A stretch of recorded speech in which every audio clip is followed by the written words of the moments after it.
Alors, quelques petites rectifications sur ma petite pause. Alors, j'explique un petit peu la situation en premier. Nous arrivons dans un magasin et nous voyons, avec ma nièce, S et ses amis, deux costumes. Un costume de policière pour filles et un costume de policier pour garçons. Mais nous constatons que le costume de policier est moitié moins cher que le costume de policière. Pour quelle raison alors? Visiblement, porter une jupe, ça coûte plus cher que de porter un pantalon. Même si au niveau des coutures, il y a beaucoup moins à faire. C'est beaucoup plus facile et beaucoup moins compliqué de faire une jupe que de faire un pantalon. Mais le costume pour garçon est moins cher que le costume pour fille. Alors, la conclusion, c'est soit qu'ils mettent le costume pantalon moins cher pour attirer les garçons, soit c'est pour pousser tout le monde à adopter le costume garçon en écoutant d'acheter un costume pour fille. Bref, passons. Tout cela m'a donné une petite idée de prose un peu vicieuse. Allez, on se lance. Chez les mecs, c'est moins cher, il y a des économies à se faire.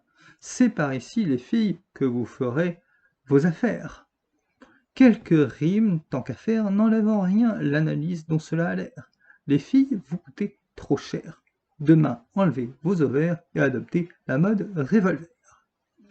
Tirer, c'est quand même mieux que de se faire tirer, sauf pour le caissier qui aime que vous tiriez vos liquidités. Au moins, sur ce trait, les filles aussi peuvent tirer redressées. Pas besoin de s'accroupir pour tirer les cartouches de la banane que vous portiez. Il suffit juste d'ouvrir par la fermeture et envoyer le tout au caissier. Comme quoi, tout est relatif en fonction de la situation. Tirer ou se faire tirer, tout dépend de la réception. Et tout dépend à qui bénéficie l'acte en question. Moi, honnêtement, j'attends la mise en vente du préservatif de liquidité. Tu tires un coup avec le caissier et tu gardes le liquide dans la petite capote utilisée. Dans la petite capote utilisée. Ainsi, on prévient chez l'autre tout risque d'obésité. Une grossesse. Nous comprenons que ce n'est jamais une belle période digne d'un vacancier. Donc mieux vaut que la fente, une fois insérée, ne soit pas remplie par un déversement risqué. Et moi, je trouve que cela serait gagnant-gagnant. Les MST, monnaies sérieusement transmissibles, sont un danger pour les épargnants. Notez le côté sérieux de la transmission de ce mal saignant. Mal qui saigne l'argent des pauvres gens. Je me demande quand l'État va prendre l'affaire au sérieux à un moment. En réalité, elle la prend déjà sérieusement. Mais il faut bien que certains supportent les saignements, pour que d'autres profitent de l'engraissement.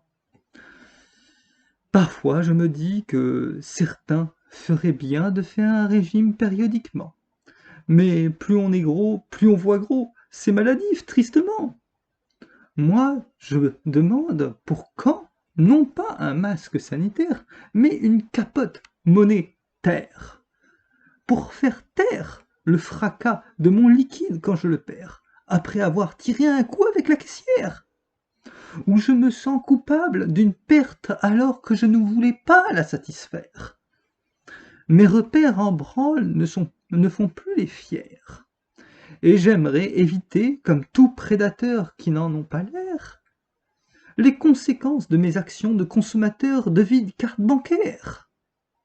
Les pauvres, j'ai l'impression d'en faire mes putains, mine de rien. Mais aussi, je sais que je mine ma compagne de destin, que je la viole en la prenant en main.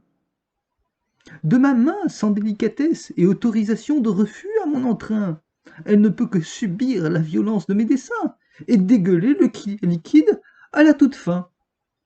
Pour aider les personnes comme moi dans la souffrance de cet enfer, je vous prie de créer la capote pour carte bancaire qui retiendra mon liquide.